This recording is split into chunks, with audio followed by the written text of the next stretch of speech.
አባ እገብር ኩሎ ዘአዘዝከኒ አባት ሆይ ያዘዝከኝን ሁሉ አደርጋለሁ። ጦቢትና ጦቢያ የሚባሉ ሰዎች የተነጋገሩት ኃይለ ቃል ነው። ጦቢት አባት ነው፣ ጦቢያ ደግሞ ልጅ ነው። የጦቢትን ታሪክ ስንመለከት 10ሩ ነገድ እስራኤላውያን ሲማረኩ ወደ ፋርስ ባቢሎን የተማረከ ሰው ነው፣ ከ10ሩ ነገድ ጋር ማለት ነው። እንግዲህ እስራኤላውያን እንደተማረኩ እስራኤላውያንን ወደ ፋርስ ባቢሎን ሲማረኩ እንደነበረ ብዙ ጊዜ ሰምታችሁ ሊሆን ይችላል። እስራኤላውያን እግዚአብሔርን ከማምለክ ሲወጡ ከእግዚአብሔርን ከመከተል ሲወጡ ወደ ምርኮና የተለያየ ችግር ይደርስባቸው ነበረ እና ከእስራኤል ጋር ተማርኮ ሲኖር የት ይኖር ነበር? ነነዌ በምትባል ሀገር ይኖር ነበረ። ጦቢት ማለት ነው። ነነዌ በምትባል ሀገር ሲኖር ጥሩ ስራዎችን እየሰራ ነው የሚኖረው። ምክንያቱም እስራኤላዊ ስለሆነ ህዝበ እግዚአብሔር ከእግዚአብሔር ሰዎች አንዱ ስለሆነ ወደዚያ ቢማረክም እግዚአብሔር ለምክንያት ደጋጎችን ሰዎች ከሰዎች ጋራ ከክፎች ጋር አብሮ ያስማረካቸው ነበር። ለምን ከተባለ ጦቢት በዛን ጊዜ እስራኤላውያን ጋር ተሰዶ እስራኤላውያንን ወደ ከእግዚአብሔር ወጣው ጣዖት እንዳያመልኩ ባሉበት ሆነው እግዚአብሔርን እንዲከተሉ እንዲሰብካቸው ጦቢትን አብሮ አስማርኮታል ማለት ነው። እግዚአብሔር አስማርኮት ነበር። ተማርኮ በዛ ሲኖር በጎ ነገርን ይሰራ ነበር። ጥሩ ነገርን ይሰራ ነበር። እንግዲህ እንደነገርኳችሁ በስደት ነው ያለው፣ ተማርኮ ነው ያለው። ነገር ግን ጥሩ ነገርን ይሰራ ነበር። ምን ነው ከተባለ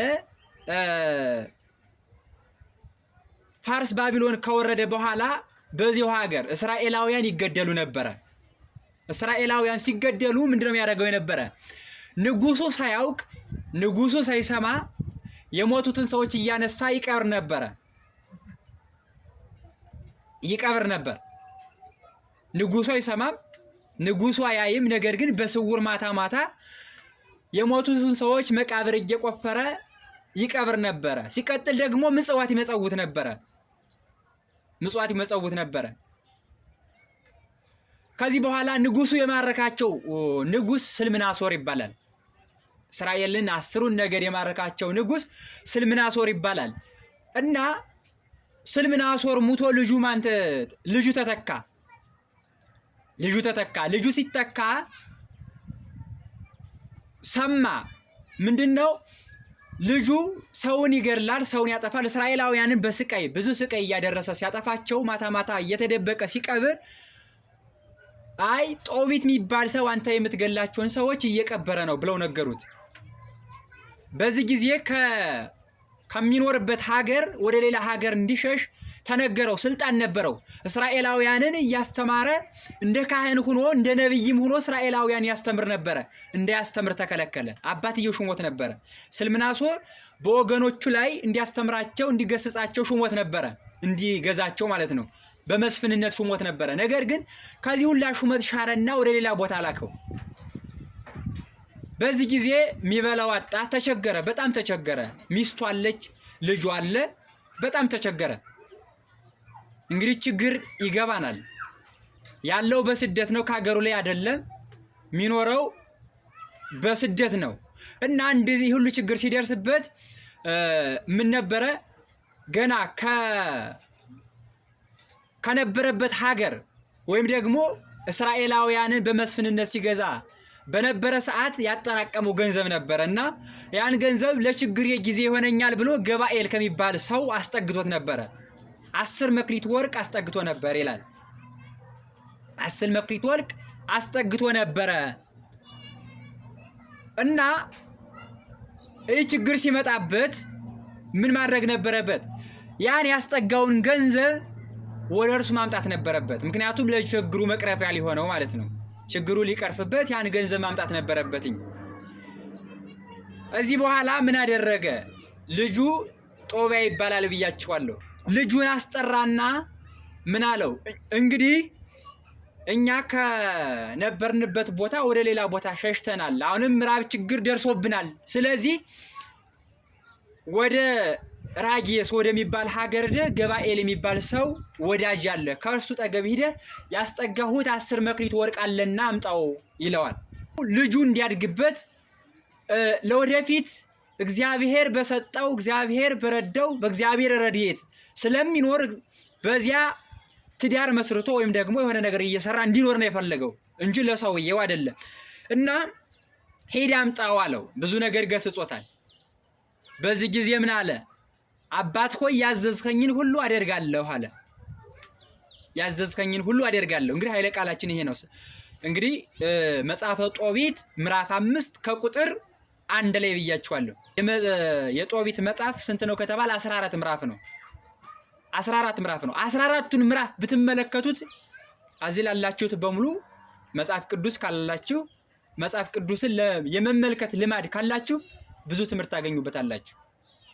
ምክንያቱም በሰው ላይ ምን አይነት ችግር ደርሶ በምን አይነት እግዚአብሔርን ለምነን ወደ እግዚአብሔር ጸልየን ምን አይነት ረድኤት እንደምናገኝ ብዙ ትምህርት ያስተምራል። እና አባት ሆይ የምታዘዘኝን ሁሉ አደርጋለሁ። እንግዲህ ወደ ሰው ሀገር ነው የሚልከው ብያችኋለሁ። ሩቅ ሀገር ነው። ወዴት ነው የሚልከው ከተባለ ከነነዌ ወደ ሜዶን ወደሚባል ሀገር ነው የሚልከው። እንግዲህ ገንዘቡ ያለ ሜዶን ከሚባል ሀገር ነው፣ ሩቅ ነው። በዚህ ጊዜ ምን አለ ልጁ? አባት ሆይ የምታዘዘኝን ሁሉ አደርጋለሁ ካለ በኋላ ነገር ግን ሀገሩ ሩቅ ነው፣ የሚሄድ ሰው አብሮኝ የሚሄድ ሰው ያስፈልገኛል አለ። ልብ በሉ። ተከትሎኝ የሚሄድ ሰው እኔ ገና ልጅ ነኝ።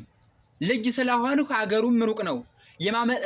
የሰውየውን ቤት የገባኤልን ቤትም አላውቅም። ስለዚህ አብሮኝ የሚሄድ ሰው ያስፈልገኛል እንጂ ትእዛዝህን ሁሉ ፈጽማለሁ አለ። ይህ የሚያስተምረን ምንድነው ከተባለ ልጅ ለአባቱ ልጅ ለእናቱ እንዴት መታዘዝ እንዳለበት ነው የሚያስተምረን። አያችሁት? ምንድነው ያለው? አባት ሆይ ያዘዝከኝን ሁሉ አደርጋለሁ ብሏል።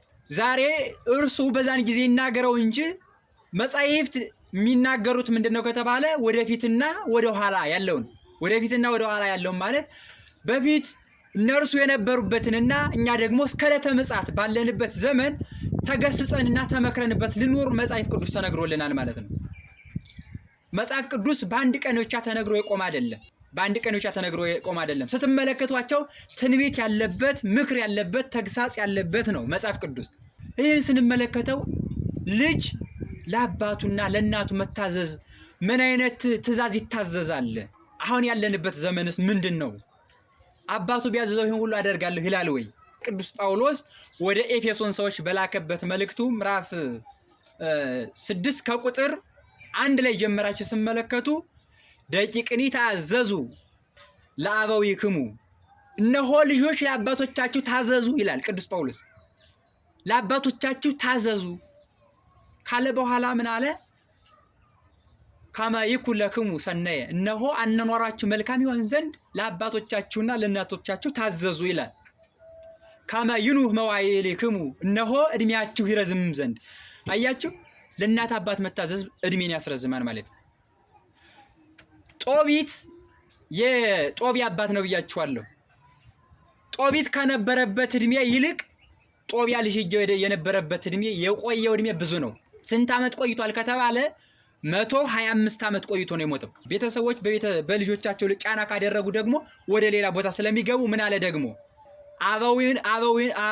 አበውኒ ታስጠቁጡ ደቂቀክሙ፣ አባቶች ደግሞ አለ ልጆቻችሁን አታበሳጯቸው ይላል። በቃ የሰውን ሕይወት ነው የሚነካ።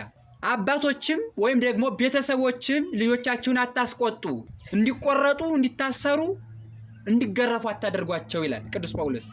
የሶሎሞንን መጽሐፍ የዳዊትን መዝሙርና የሲራክን መጽሐፍ ተምረው እንዲያድርጉ አድርጓቸዋል።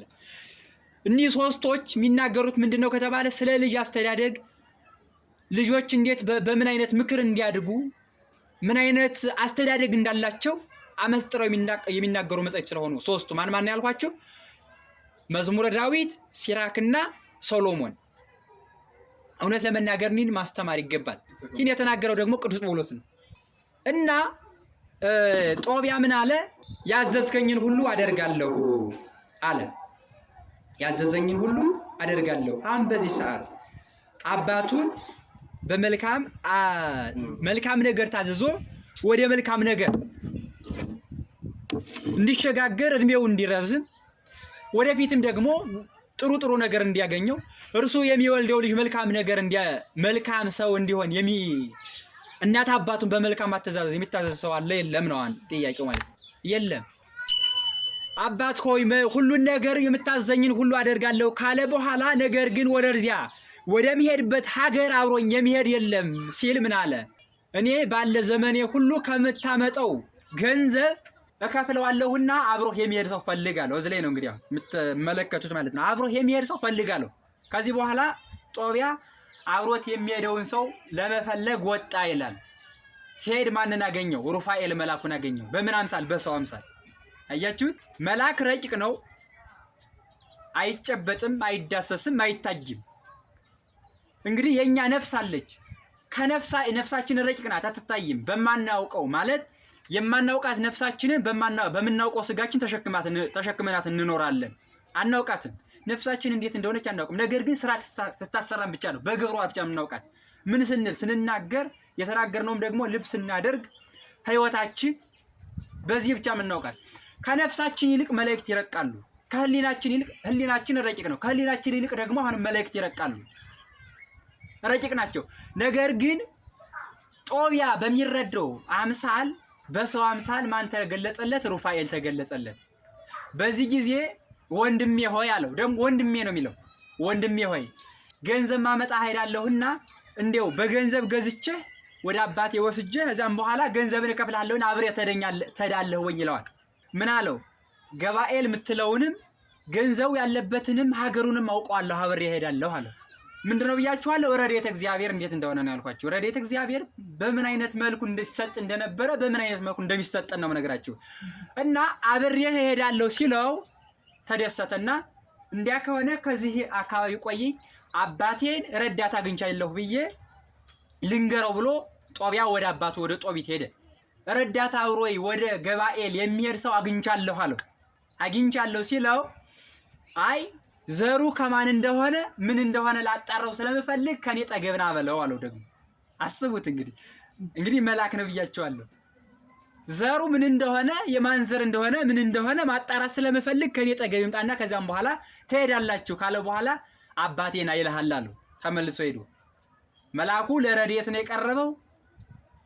እነርሱን ለመርዳት ከእግዚአብሔር ታዘዞ ነው የመጣው በሚለው ሁሉ ይሄዳል።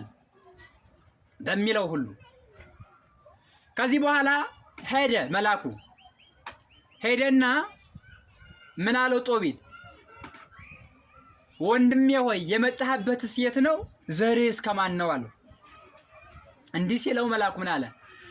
ዘሬንና ሀገሬን ትጠይቅ ወይስ ልጁን ረድቼ ከጨረስ በኋላ ገንዘቤን ትሰጠኝ አለው። ከልጄ ጋር አብረህ ስለምትሄድ ያንተን ማንነት ማወቅ እፈልጋለሁ። ያንተን ማንነት ማወቅ እፈልጋለሁ ሲለው አይ ከሐናንያ ካንተ ዘመድ ከሐናንያ ከሚባለው ያንተ ዘመድ አዛሪያ እባላለሁ። የሰው ስም ነው። እነዚህ ሰዎች ማን ያውቃቸዋል ከተባለ ጦቢት ያውቃቸዋል። ከነርሱ መካከል ዘመድህ ነኝ አለው።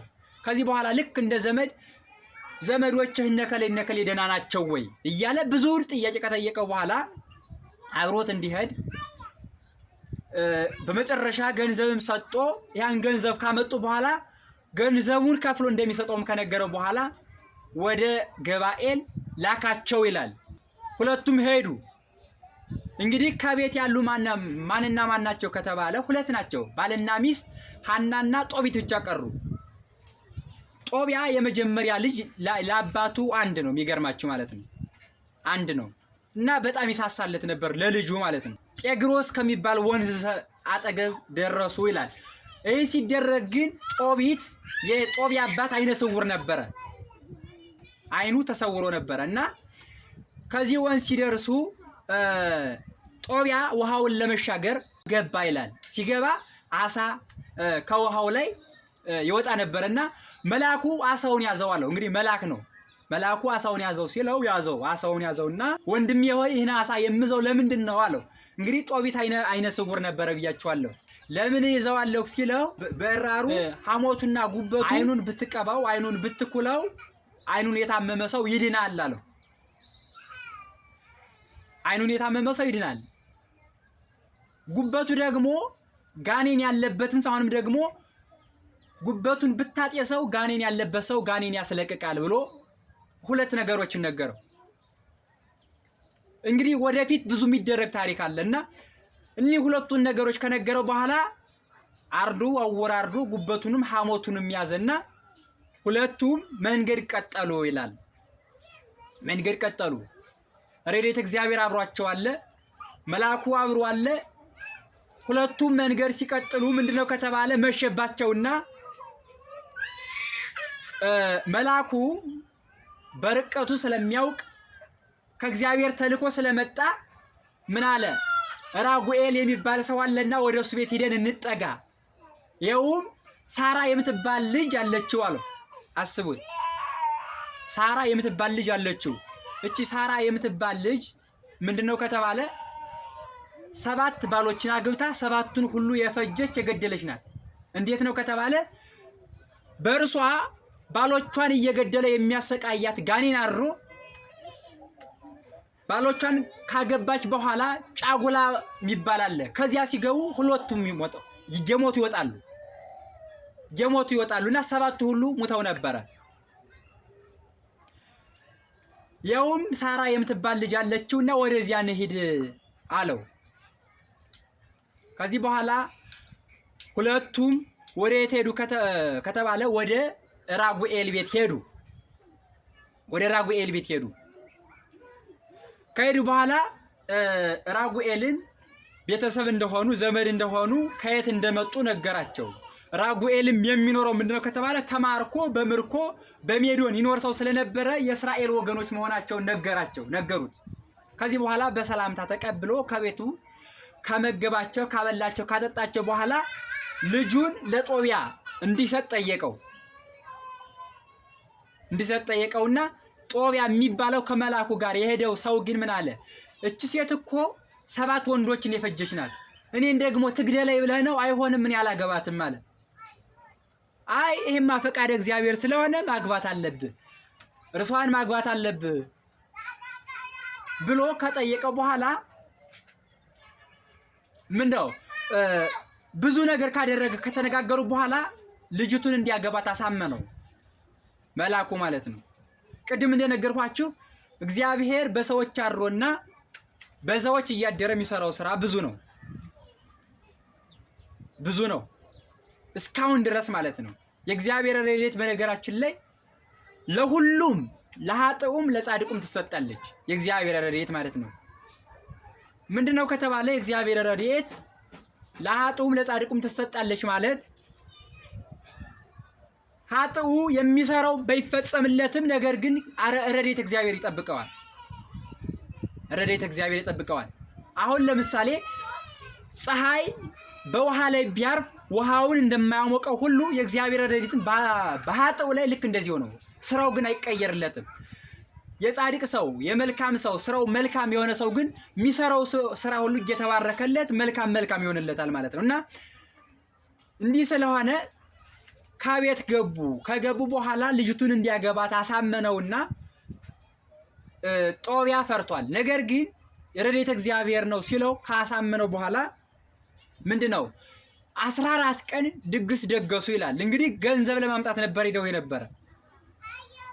ነገር ግን በመካከል እግዚአብሔር የፈቀደው ሆኖ ይህ ሰው ምንድነው ከተባለ ሌላ ድርጊት እየሰራ ነበር እግዚአብሔር ማለት ነው። ጦቢት የሚያስበው ገንዘቡ እንዲመጣለት ነው።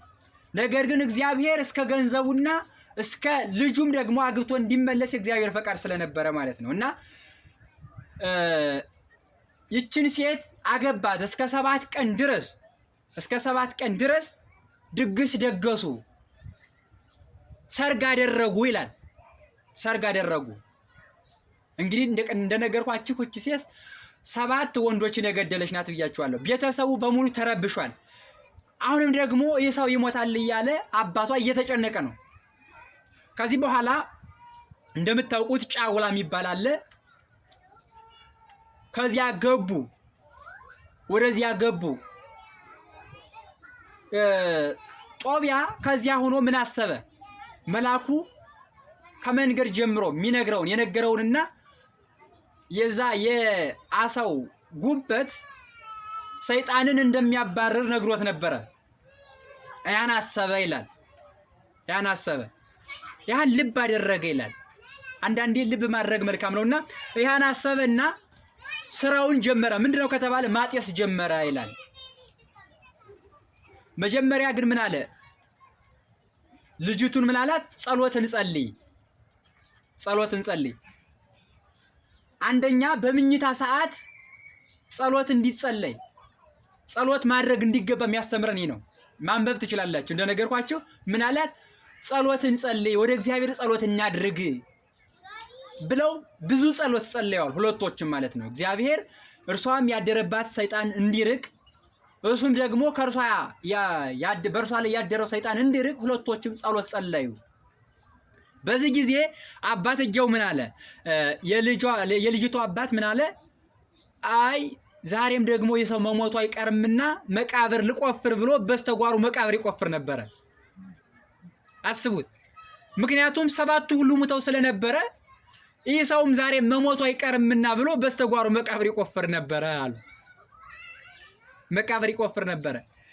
ከዚህ በኋላ ሚስቱ እድና ትባላለችና በበነገታው ጧት ላይ አንዲት ብላቴና ላኪና ደና ማደሩን እስኪግልኝ አይግልኝ ሙቶ ከሆነ እንድንቀብረው ሳይነጋ ሰው ሳይመለከት እንድንቀብረው አንዲት ብላቴና ስደጅና ይዩት ብሎ አንዲት ብላቴና ሲልኩ በሰላም አድረዋል ማለት ነው።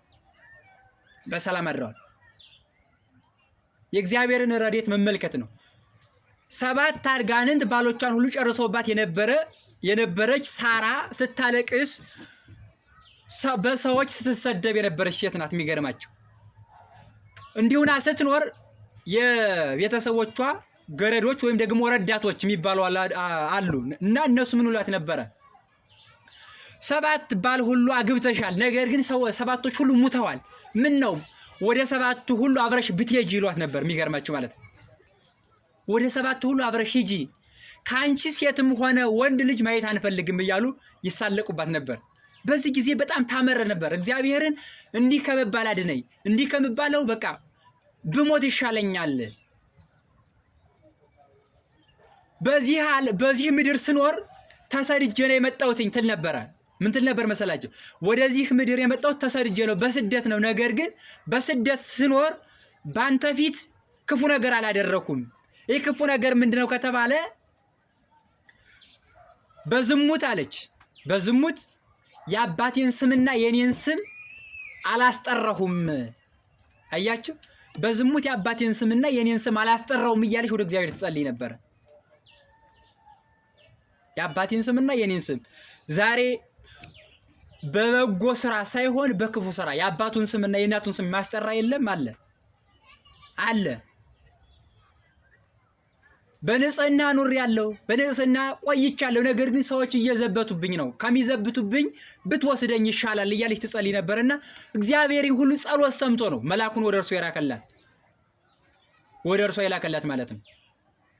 ከዚህ በኋላ በሰላም አደሩ፣ ሰላም ሆኑ።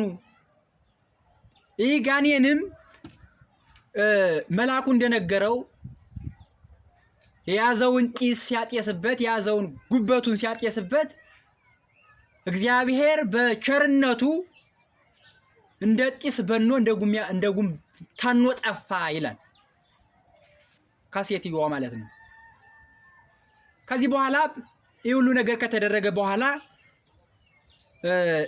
ጦቢት ሰውየው የልጅቱ አባት የሚፈልገው ምንድነው ከተባለ ከእርሱ ጋር እንዲኖር ነው። ልጅቱን ይዞ ከእርሱ ጋር እንዲኖር እርሱን እየረዳ እየቀዳ እንዲኖር ነበር የሚፈልገው። ከዚህ በኋላ ጦቢያ ምን አለ? አይ እኔ ለአባቴ አንድ ነኝ፣ አንድ ብቻ ልጅ ስለሆንኩ እናቴ እየተጨነቀች ነው፣ አባቴም እየተጨነቁ ስለሆነ መሄድ አለብኝ አለው።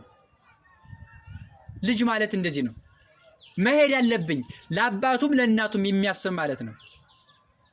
ዛሬ ከእናት አባቱ ችግር ይልቅ የራሱን ችግር ነው የሚያስበው። በነገራችን ላይ ማለት ነው ከአባት ችግር ይልቅ የራስ ችግር በቃ በጣም የሚሰማው የራሱ ችግር፣ የራሳችን ችግር የሚሰማን ብዙዎች አለን።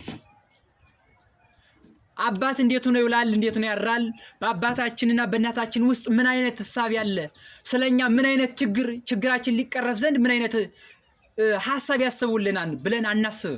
በእውነት ማሰብ ያስፈልጋል።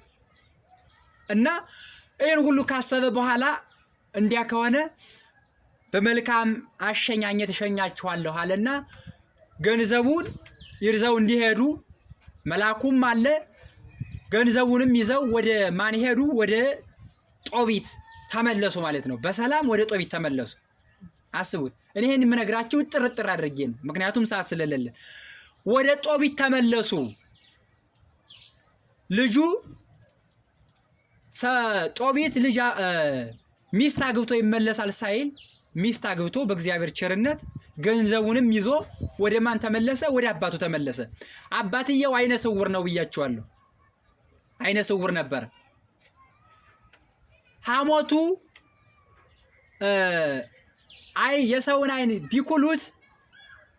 የሰውን አይን ቢኩሉት አይነ ስውር ያበራል ብሎት ነበረ። አይነ ስውር ያበራል ብሎት ነበረ። ከዚህ በኋላ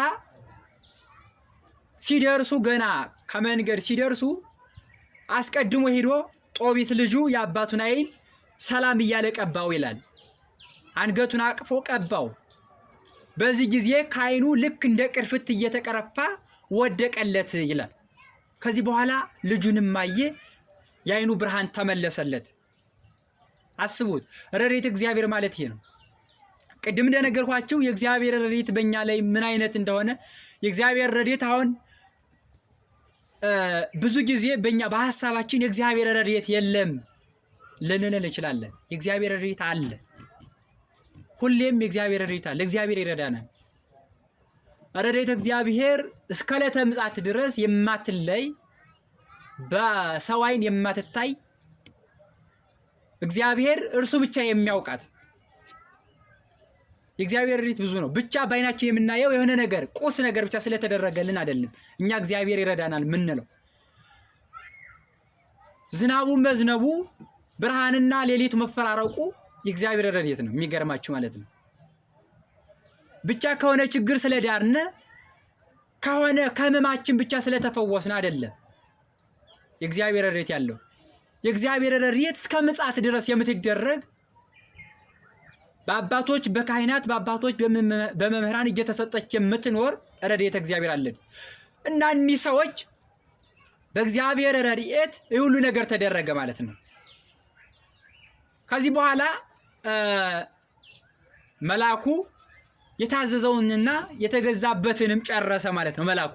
ከዚህ በኋላ ሩፋኤልን እንደነገርኳችሁ በሰው አምሳል ብያችኋለሁ። ጦቢት በጣም አመሰገነው። እንዲህ አድርገህ ልጅንም ከዚህ ስርዓት እሱ ባላሰበው መንገድ ስለተደረገ ይህን ሁሉ ስላደረክልኝ እግዚአብሔርን አመሰግናለሁ፣ አንተ ምንም አመሰግናለሁ ካለው በኋላ በል ካመጣኸው ገንዘብ አለው ልጁን ከፍለህ ስጠውና ወደ ሀገሩ ይመለሳል። በዚህ ጊዜ መልአኩ አይ እናንተ የያዛችሁትን ገንዘብ ለድሃም እየመጸወታችሁ ለችግረኞችን እየረዳችሁ ኑሩ እንጂ እኔ ገንዘብ አልፈልግም። እግዚአብሔር እናንተን ረዳ ዘንድ እናንተን ወደ መልካም ጎዳና እመራችሁ ዘንድ የላከኝ ቅዱስ ሩፋኤል ነኝ ሲል በዚህ ጊዜ ሁሎችም ፍግም ብለው ወደቁ ይላል። በዚህ ጊዜ ነው ሁሉም ምንድነው ወደቁ፣ ደነገጡ ይላል። መልአክነቱ ተገለጸ። በዚህ ጊዜ መልአኩ ምንድነው ከተባለ አንስቶ አረጋግቶ በሰላም እንዲኖሩ ካደረጋቸው በኋላ ይህን ሁሉ ነገር አድርጎ በሰላም ወደ ነበረበት ወአረገ ይላል። ወደ ሰማይ አረገ፣ እያዩት ወደ ሰማይ አረገ ማለት ነው። እና ረድኤተ እግዚአብሔርን አስቡት። በመልአክ ሰዎችን የሚረዳ እግዚአብሔር ነው። በመልአክ ብዙ ጊዜ መጽሐፍ ቅዱስን ስታነቡ እነማን ከክፉ ነገር እንደተመለሱ እግዚአብሔር ከክፉ ነገር እንዳወጣቸው ብዙ ጊዜ አለ መጽሐፍ ቅዱስ ላይ ማለት ነው። እኛ ከተመለከትን ህሊናችን መጽሐፍ ቅዱስን የመመርመር የማንበብ ችሎታ ካለን ብዙ ነገር አለ እና ብዙዎች በረድኤተ እግዚአብሔር ተመርተው ከክፉ ነገር ድነው ብዙ ስራ ይሰሩ አሉ። ብዙ አድራጎት የተደረገላቸው አሉና ይሄ ነው በቃ ረድኤተ እግዚአብሔር ማለት ይሄ ነው። ዛሬ የተማራችሁት ትምህርት ምንድነው ከተባለ ረድኤተ እግዚአብሔር በመላኩ እንደተሰጠ በቅዱስ ሩፋኤል እንደተሰጠ ነው። ይሄ በዓል የሚከበረው አሁን የተተረኩላችሁ ታሪክ የሚከበረው መቼ ነው ከተባለ ነሐሴ ማለት ጳጉሜን 3 ቀን ነው የሚከበረው። ልብ የምትሉት ማለት ነው። ይህ ድርጊት ተደርጎ የተፈጸመበት መቼ ነው ከተባለ ጳጉሜን 3 ቀን በየዓመቱ ይከበራል። በየዓመቱ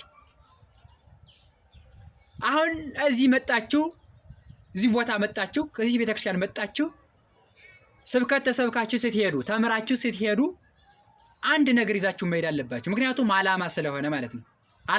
ዓላማ አለ።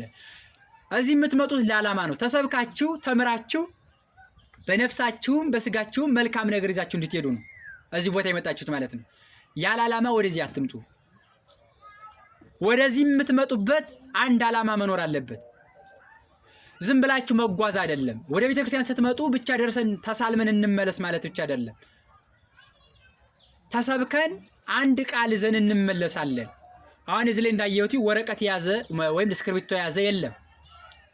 አሁን ያነሳሁትን ርዕስ ይዛችሁታል ወይስ አላዛችሁትም? ምዕራፉ ስንት እንደሆነ ቁጥሩ ስንት እንደሆነ ይዛችሁታል አላዛችሁትም የሚለው ለእናንተ ነው የምታውቁት። መያዝ አለባችሁ። ሁልጊዜ የምትሰበኩትን የምትማሩትን ትምህርት ከህሊናችሁ በስተጨማሪ ደግሞ መጽሐፍና እስክሪብቶ ይዛችሁ መጻፍ አለባችሁና ረድኤተ እግዚአብሔር እንዳይለየን በረድኤተ እግዚአብሔር እንድንኖር የእግዚአብሔር መልካም ፈቃድ ይሁንልን። አነሳስቶ ያስጀመረን አስጀምሮ ያስፈጸመን እግዚአብሔር ክብር ምስጋና ይግባው። ወስብሐት ለእግዚአብሔር።